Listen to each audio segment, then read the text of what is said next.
There's a new movie out called White House Down with Jamie Foxx and Channing Tatum. Now, it's mostly a mindless action movie, but everybody likes a mindless action movie every once in a while. Hell, I just watched a fucking Steven Seagal movie this past weekend. So, if you've seen the commercials or the trailer, you know there's a lot of, digital effects and explosions and, oh yeah, shiny things. That's basically the idea that we're working at here. And it's also a bit of a comedy as well. I saw a clip on one of the late night shows where it was supposed to be comedic. Well, it earned a disappointing $24.8 million in its opening.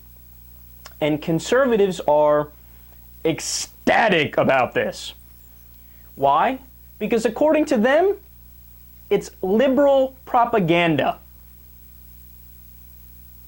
So the plot of the movie finds the president, who's played by Jamie Foxx, under literal siege after a group of old white conservative politicians become unhappy with his decision to withdraw troops from the Middle East.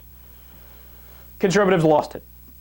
I have quotes. Quote, "In the eyes of Hollywood, the military is an all-white, all-male organization so dedicated to unfocused imperialism that it is willing to commit mass murder of fellow Americans for the chance to die in some Middle East hellhole." Dude, breathe. Pump your brakes. It's a movie. It's a movie. By the way, that was townhall.com columnist Kurt Schlichter. He goes on, quote, "Who needs to risk getting a mouthful of fist by spitting on our soldiers in person when you can do it safely from on screen? If you spend 1 damn cent on this crap, you're spitting on our troops too." Schlichter, it should also be noted, didn't actually see the movie. No, but dude, how could you do that? How can you be that comical of a human being where you're railing against it using all these hyperbolic words and you didn't go see the movie?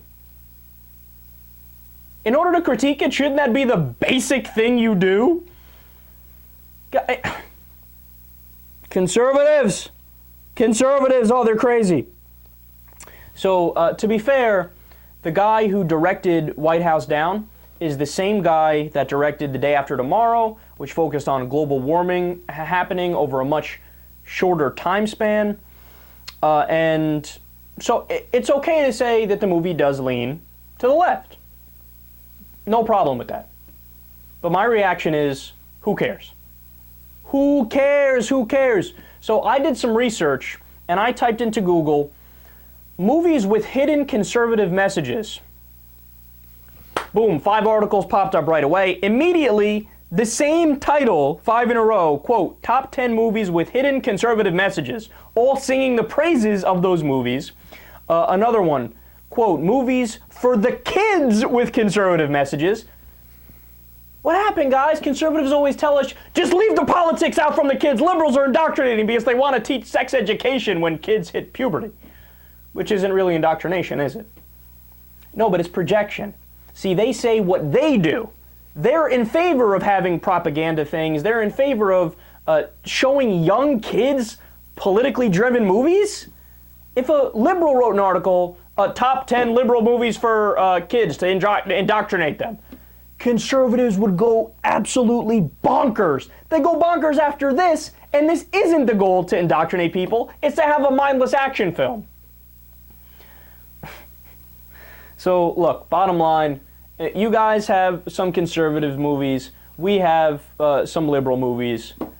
I don't care. I don't care. It's not a substantive issue. Go write a fucking article about how the #1 cause of bankruptcy in the United States is medical bills. Go write an article about the war on the middle class. We lost $4,000 for the median income for the middle class from the year 2000 until today. $4,000. More people are slipping into poverty. We spent $7 trillion by the year 2053 in the war in Iraq. Talk about something that matters, you idiot.